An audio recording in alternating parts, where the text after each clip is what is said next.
Hello friends, कैसे हो आप सब लोग। आई थिंक आप लोग बहुत अच्छे हो and I am also too good. So today's topic is CA in accounts, right. Chapter number 3।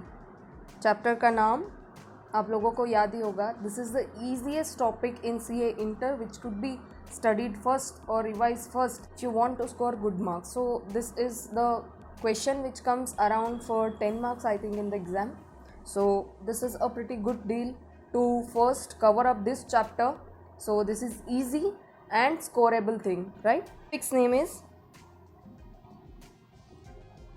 profit or loss, pre and post incorporation. We'll take one example to understand the whole concept of what is the treatment given to the pre-incorporation things. Number one, there can be profit. So what is the treatment of that profit? And number two, what that is loss. So what is the treatment of that loss? How the pre-incorporation profit is utilized, right? So let's start. Number one, first, so let's understand what is the meaning of pre-incorporation profit और loss. अगर pre incorporation में हमको profit होता है या loss होता है तो उसका मतलब क्या है, let's understand that first. Let's understand that one with example. वहाँ पे कुछ लोग हैं, there are some people who have started one business. ठीक है, एक बिजनेस को चालू किया है। अभी क्या होता है कि चलो बहुत अच्छा कुछ बिजनेस है तो क्या होता है,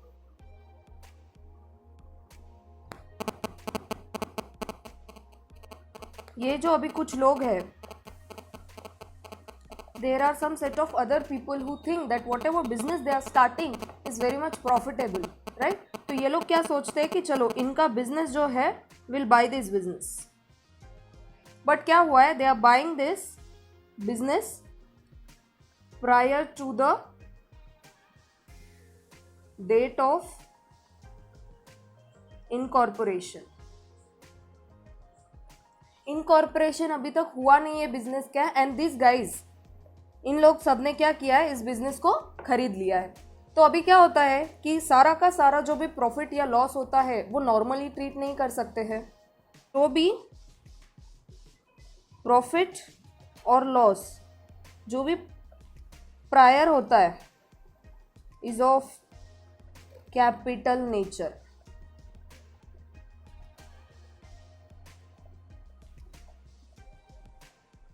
इज ऑफ कैपिटल नेचर कैसे आप बोलोगे कि अभी कैपिटल नेचर मतलब अगर पोस्ट इनकॉर्पोरेशन प्रॉफिट होता है तो कैसा है, जो भी प्रॉफिट होता है वो हम P&L में डालते हैं और जो भी लॉस भी होता है तो वो हम P&L में डालते हैं। अभी तक कंपनी इनकॉर्पोरेट नहीं हुई है तो अभी उसका जो प्रॉफिट और लॉस है वो अब कैसे डिसाइड करे कि ये प्रॉफिट और लॉस का ट्रीटमेंट कैसा करे।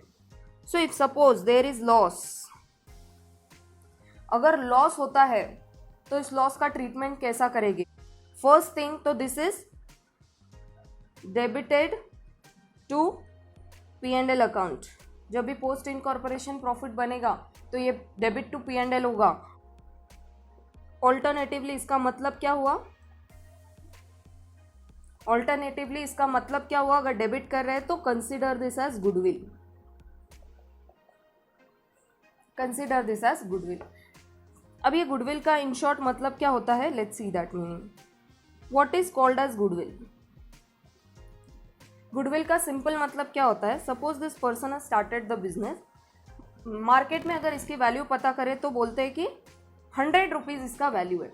बट यू नो दिस, एक ये वाला जो पर्सन है ना, he wants to buy the business. इसका बिजनेस, इस पर्सन का बिजनेस ये पर्सन खरीदना चाहता है। This is X, this is Y. Y X का बिजनेस खरीदना चाहता है तो ये एक्स क्या बोलता है, I will sell my business to you for ₹120, for ₹120। Now this Y tells, ये वाई क्या बोलता है अभी कि वाई रुपीज़ 120। 120 क्यों? मार्केट में तो इसका वैल्यूएशन सिर्फ रुपीज़ 100 है। तो बोलता है देखो ये जो बिजनेस है ना, इस बिजनेस को मैंने खड़ा किया है, तो भी मैं अगर आपको कुछ बेचूंगा, ऑब्वियसली हमारा भी स्ट्रैटेजी यही होता है कि हम अगर कुछ सेल करते हैं तो हम लोग उसको कॉस्ट के अमाउंट पे ऊपर ही बेचते हैं। तो this person is also selling this business for rupees 120। तो अभी ये जो 20 रुपीज़ है, ये वाई बोलेगा कि यार अभी इस 20 का मैं क्या करूँ, जो मैं एक्स्ट्रा 20 रुपीज़ दे रहा हूँ, दैट मीन्स देयरफॉर 120 माइनस 100, ये जो ₹20 एक्स्ट्रा का है, इसका ट्रीटमेंट मैं क्या करूँ। तो इसका एक जो फ्रेंड रहता है ना, CA, वो बोलता है okay you are paying this for goodwill. ये वाला जो ₹20 है, this is on account of goodwill. मतलब ये पर्सन का बिजनेस कुछ तो अच्छा होगा, इसने नाम कमाया होगा, तो ये क्या करेगा, लॉस में नहीं बेचेगा। इस कंपनी इसकी जो कंपनी है इसको प्रॉफिट में बेचेगा। और वाई जो बाय कर रहा है इस बिजनेस को, तो 100 तो कॉस्ट हो गई, एंड जो 20 है वो इसको एज अ असेट रिकॉर्ड करेगा, that is value of goodwill. तो अभी बाय करने पे हम लोग जो एक्स्ट्रा देते हैं वो तो गुडविल कंसिडर करते ही है, बट अगर कुछ लॉस होता है प्री इनकॉर्पोरेशन, और ये जो बिजनेस अगर बाय किया है, अगर ये प्री इनकॉर्पोरेशन बाय किया है, and if there is loss in case of pre-incorporation, then that loss is considered as goodwill, right? That loss is considered as goodwill. तो सिमिलरली उस लॉस को हम क्या करते हैं, what do we do with this loss? इस loss को हम गुडविल कंसिडर कर लेते हैं, right? Now next thing, profit. इस प्रॉफिट का हम लोग क्या करेंगे, अगर प्रायर पीरियड में प्रॉफिट हो जाता है तो फर्स्ट थिंग तो क्या होता है कि suppose again continue this example. अब ये वाई क्या करता है, इस बिजनेस को, ये 120 रुपीज़ का बिजनेस परचेस करने के लिए क्या करता है, लोन लेता है। ही टेक्स द लोन, उसके पास पैसे नहीं है, वो क्या बोलता है कि चलो take a loan of rupees 120, और अगर लोन लिया है तो इसका क्या लगता है, इंटरेस्ट लगता है। क्या लगता है, इंटरेस्ट लगता है। और सपोज फिर ये बिजनेस को कंटिन्यू करके इसको कुछ प्रॉफिट होता है, से फॉर एग्जांपल ₹40 का इसको प्रॉफिट होता है, और इंटरेस्ट ये पे कर रहा है सपोज 15 का। तो ये क्या करता है, ये जो इसने प्रॉफिट अर्न किया है, what ever profit he has earned ₹40, उसमें से वो क्या करता है, उसको माइनस करता है। इस इंटरेस्ट वाले पोर्शन को क्या कर रहा है, ये माइनस कर रहा है। See this interest is being deducted from the profit whatever he has earned, that ₹40, and say consider this profit of 40 is pre incorporation profit। तो फर्स्ट तो ये क्या डिडक्ट कर रहा है, अपना जो इंटरेस्ट है वो डिडक्ट कर रहा है। तो सिमिलरली जो प्रायर इनकॉर्पोरेशन प्रॉफिट होता है is number 1 what is used for any interest payable for that period.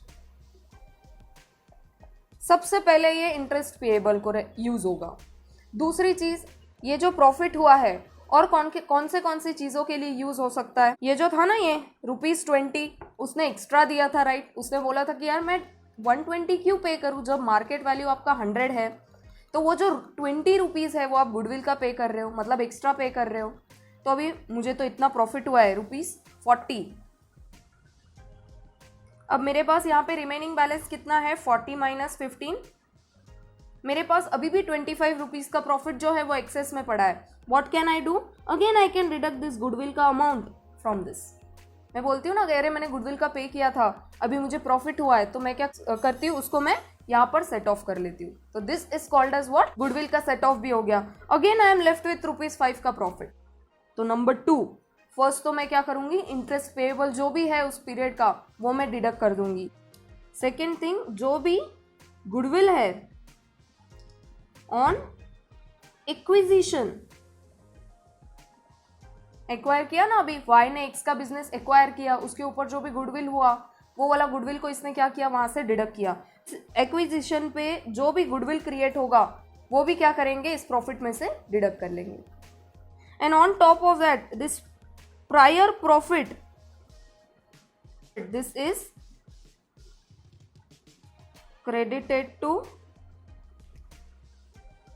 Capital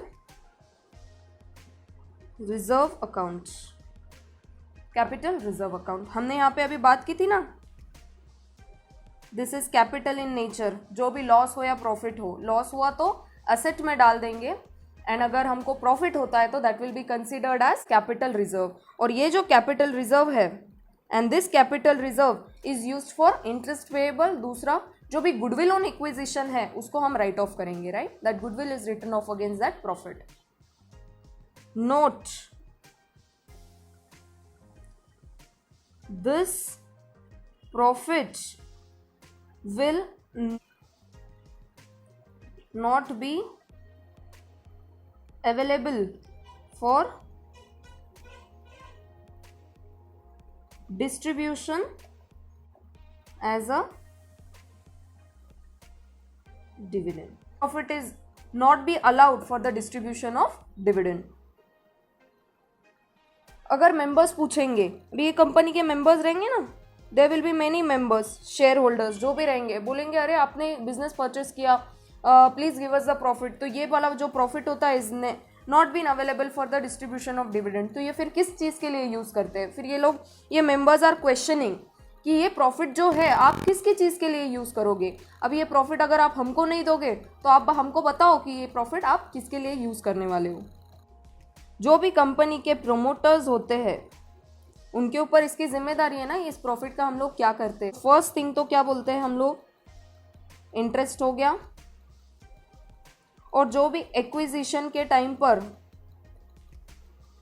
goodwill create हुआ है, हमारे इस एग्जाम्पल में ₹20 जो हमने राइट ऑफ किया, first thing it will be on acquisition of goodwill, जो भी रहेगा उसके अगेंस्ट हम राइट ऑफ करेंगे, नंबर 1। नंबर 2,